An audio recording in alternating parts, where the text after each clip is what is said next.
আলুর দম। এখন নতুন আলু উঠছে না শীতকালে, এ দেখো সেদ্ধ করে ছাড়িয়ে রেখেছি নতুন আলু। এদের তার সঙ্গে একটু মটরশুঁটি দেবো, আর মশলা বাটা তোমার জিরে ধনে আর আদা আর একটু কাঁচা লঙ্কা গোলমরিচ দিয়েছি। রসুনটা তেলে দেবো, দেখো রসুনটা থেতো করে রেখেছি, তেলে দেবো।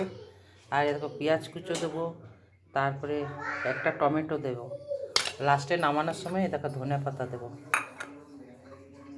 দেখো রসুন পেঁয়াজ ভেজে নিলাম,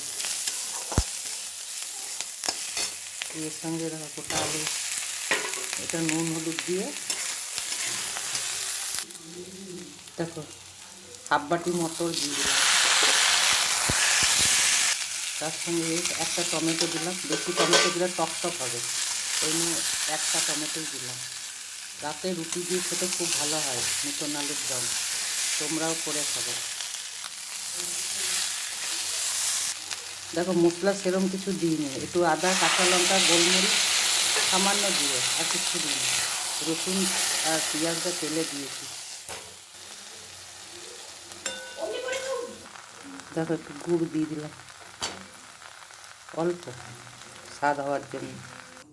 এই দেখো ধনে পাতা ছড়িয়ে দিলাম। হয়ে গেল রাতে ডিনারের রুটি আর আলুর দম।